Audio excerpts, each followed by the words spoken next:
अच्छा जी, so video lecture में छोटे से हम ओवरहेड से रेलेवेंट एक टी अकाउंट और उससे रेलेवेंट कुछ डबल एंट्रीज देखते हैं। एज्यूम कर लो कि आपके पास कुछ इनडायरेक्ट लेबर का एक्चुअल एक्सपेंस है और वो है 200 रुपये। इसकी एंट्री क्या पास होती है? प्रोडक्शन ओवरहेड्स का अकाउंट डेबिट हो जाता है। प्रोडक्शन ओवरहेड्स का जो अकाउंट होगा वो डेबिट होगा 200 से, और आपका जो वेजेस पेएबल का अकाउंट होगा वो क्रेडिट हो जाएगा 200 से, बिकॉज ये 200 रुपये आपने पे करने होंगे। इसी तरह से इनडायरेक्ट मटेरियल की बात करते हैं। इनडायरेक्ट मटेरियल का जो एक्चुअल एक्सपेंस है वो है फॉर एग्जांपल 30।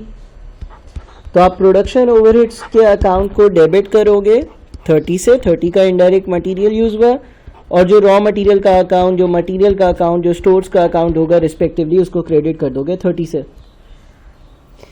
इसी तरह से कोई और अगर ऐसे ही प्रोडक्शन ओवरहेड्स का एक्सपेंस हुआ जो आपने कैश में पे किया है, जो कोई इनडायरेक्ट एक्सपेंस और है, तो उसके लिए आप प्रोडक्शन ओवरहेड्स को करते हो डेबिट। फॉर एग्जांपल वो है 40 का, और आप अपने कैश को कर दोगे क्रेडिट 40 से।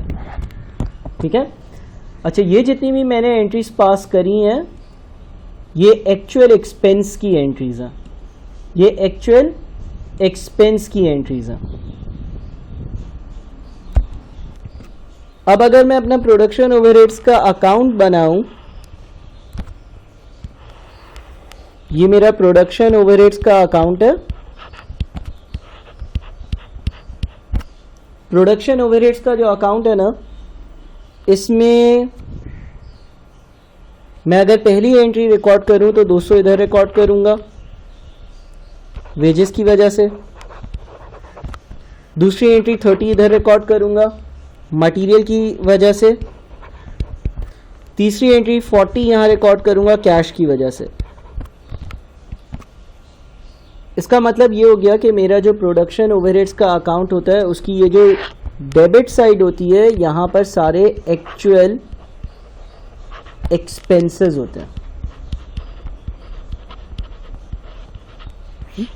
जो हमारी डेबिट साइड होती है वहां पर क्या आता है? वहां पर सारे एक्चुअल एक्सपेंसेस आ रहे होते हैं। ठीक है। तो मेरे टोटल जो एक्चुअल एक्सपेंसेस हैं वो कितने हो गए? 270 हो गए। अच्छा, तो जो हमारा ओवरहेड्स का अकाउंट होता है उसकी जो डेबिट साइड है, उस पे हमेशा क्या आता है? उस पे हमेशा एक्चुअल एक्सपेंसेस आते हैं। जो हमारा प्रोडक्शन ओवरहेड्स का अकाउंट है उसकी जो डेबिट साइड है उस पे हमेशा क्या आता है? एक्चुअल एक्सपेंसेस आते हैं। जो आपके एक्चुअल एक्सपेंसेस हैं वो लिखे जाते हैं। अब प्रोडक्शन ओवरहेड्स के अकाउंट की क्रेडिट साइड पर आते हैं। एक चीज़ कहलाती है एप्लीकेशन ऑफ ओवरहेड्स। ठीक है। ओवरहेड्स के चैप्टर में आपने पढ़ा था, आप OAR या ओवरहेड्स एब्जॉर्प्शन रेट निकालते हो और उसको अप्लाई करते हो। फॉर एग्जांपल आपका ओवरहेड्स एब्जॉर्प्शन रेट जो है वो है 12, और ये है 12 पर यूनिट, और आपके जो एक्चुअल यूनिट है अप्लाइड का अमाउंट आएगा, वो हमने ओवरहेड्स एब्जॉर्प्शन रेट के चैप्टर में पढ़ा था, वो होता है OAR multiplied by actual units, यानी कि 12 × 10 यानी कि 120। तो प्रोडक्शन ओवरहेड्स का जो मैंने अकाउंट बनाया है इसमें यहाँ पर अप्लाइड आ जाएगा, और जो अप्लाइड का अमाउंट होगा वो होगा 120, और अब 270 माइनस 120 बच जाता है 150। मैं आपको वापस से बता दूं, देखो आपने एक्चुअल एक्सपेंसेस कहाँ आते हैं? लिखने का है डेबिट साइड पर एक्चुअल एक्सपेंसेस आ गए, क्रेडिट साइड पर अप्लाइड आ गया। अब हम निकालते थे over under applied. Over under applied कैसे निकालते हैं? एक्चुअल खर्चा कितना है? एक्चुअल जो खर्चा है ना वो है 270, और अप्लाइड कितना है? हमने जो अप्लाई किया हुआ है वो है 120। तो अगर एक्चुअल खर्चा 270 है और आपने अप्लाई किया हुआ है 120, तो इसका मतलब ये हो गया कि 150 का अंडर अप्लाइड है।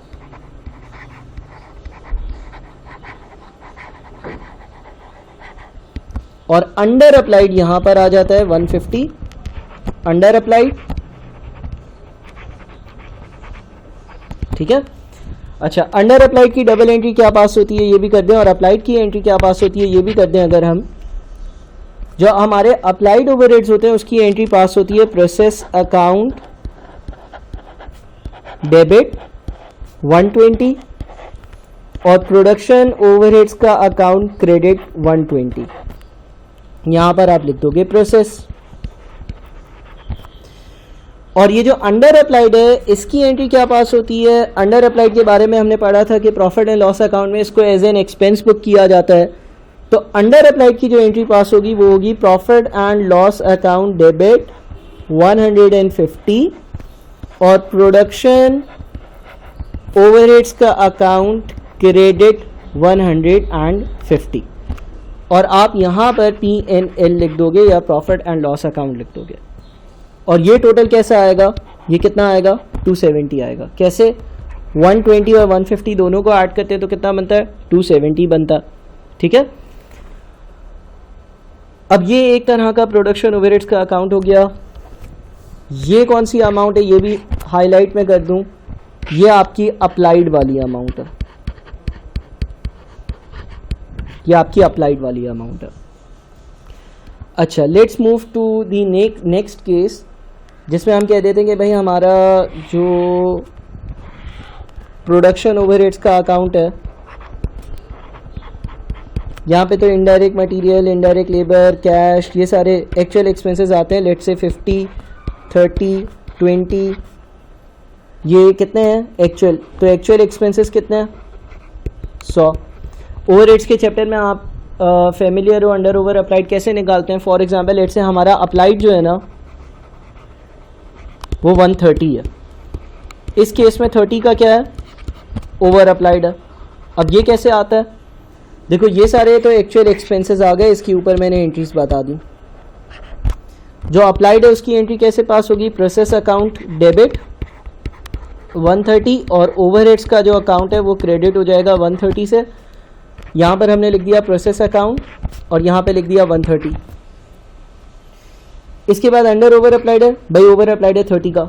30 का अगर ओवर अप्लाइड है तो वो कैसे बुक होगा? हायर टोटल लिखा यहाँ पर भी हायर टोटल लिखा और इसमें से 50, 30, 20 माइनस कर दिए तो 30 जो है वो हमारे पास यहाँ पर आएगा। यानी कि ओवर अप्लाइड अगर होता है तो डेबिट साइड पर आता है और ओवर अप्लाइड अगर होता था तो इनकम स्टेटमेंट में एज एन इनकम बुक होता था। तो इसकी डबल एंट्री पास होगी। प्रोडक्शन ओवरहेड्स का जो अकाउंट है उसको हम डेबिट करेंगे 30 से और प्रॉफिट एंड लॉस अकाउंट जो है उसको क्रेडिट करेंगे 30 से। यहाँ पर हमने 30 जो लिखा है इसके सामने P&L लिख देंगे या प्रॉफिट एंड लॉस अकाउंट लिख लेंगे, ठीक है। तो ये हमारा प्रोडक्शन ओवरहेड्स का इस तरह से टी अकाउंट जो है वो बन जाएगा या इस तरह से टी अकाउंट बन जाएगा। मैंने दोनों टी अकाउंट्स आप लोगों को बता दिए, जब अंडर अप्लाइड होगा, जब ओवर अप्लाइड होगा। उससे रिलेवेंट ये एक्चुअल एक्सपेंसेस की एंट्री है, ये एंट्री है अप्लाइड की, ये एंट्री है जब अंडर अप्लाइड होगा और ये एंट्री है जब ओवर अप्लाइड होगा, ठीक है भाई। तो इस वीडियो को आप लोग देखें और फिर उसके बाद रिलेवेंट सवालात सॉल्व करें।